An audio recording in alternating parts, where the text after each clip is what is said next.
Welcome to Manjula maths. இன்றைக்கி நாம் அவலை வச்சு சூப்பராக ஒரு ரெசிபி பண்ண போகிறோம். முதலில் அவலை நம்ம சுத்தப்படுத்திக்கணும். நான் லேசான அவல் தான் எடுத்திருக்கேன். இதில் கொஞ்சம் மண்ணெல்லாம் இருக்கும், அதனால் இந்த மாதிரி முரத்துலேயும் செய்யலாம். முரத்தில் எப்படி செய்யணும்னு தெரியாதவங்க இந்த மாதிரி ஒரு ஜல்லடை கிண்ணத்தில் போட்டுட்டு ஜல்லடை பிடிச்சாக்கா அதில் இருக்கிற மண் தூசி எல்லாம் கீழே வந்துடும்.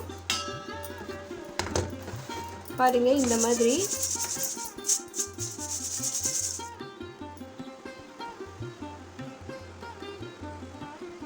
அதுக்கப்புறமா இது நம்ம தண்ணி ஊற்றி நல்லா அலசி வடிகட்டி எடுத்துக்கலாம்.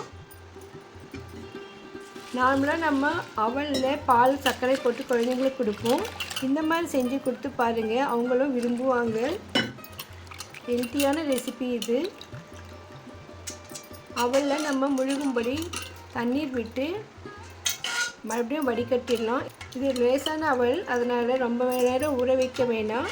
கொஞ்சம் கெட்டி அவல் எடுக்கும் பொழுது ஒரு 10 நிமிஷம் வரை கூட நம்ம ஊற வைக்கலாம். நம்ம உடனேயே இந்த ஜல்லடை கிண்ணத்தில் சேர்த்துடலாம்.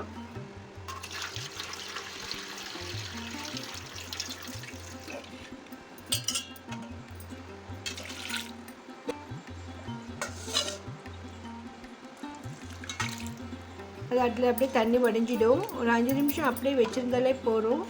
நல்லா உதிரி உதிரியாக சூப்பராக வந்துடும்.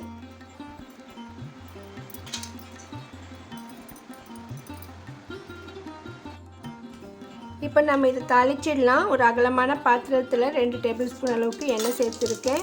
கொஞ்சம் கடுகு, சீரகம், நான் 2 காய்ந்த மிளகாயை கிள்ளி சேர்த்துருக்கேன். இன்னும் காரம் வேணும்னா நம்ம பச்சை மிளகாயும் சேர்த்துக்கலாம். கடலைப்பருப்பும் வேர்க்கடலையும் 1 டேபிள் ஸ்பூன் அளவு சேர்த்துட்டு கொஞ்சமாக கருவேப்பிலையும் சேர்த்துடலாம். பருப்புலாம் நல்லா வேகணும்.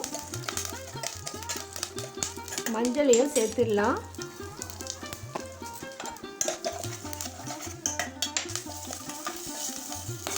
பருப்பு வகைகள்லாம் நல்லா வெந்த பிறகு ஊற வைத்த அவலைகளை சேர்த்துட்டு நல்லா கலந்து விடணும்.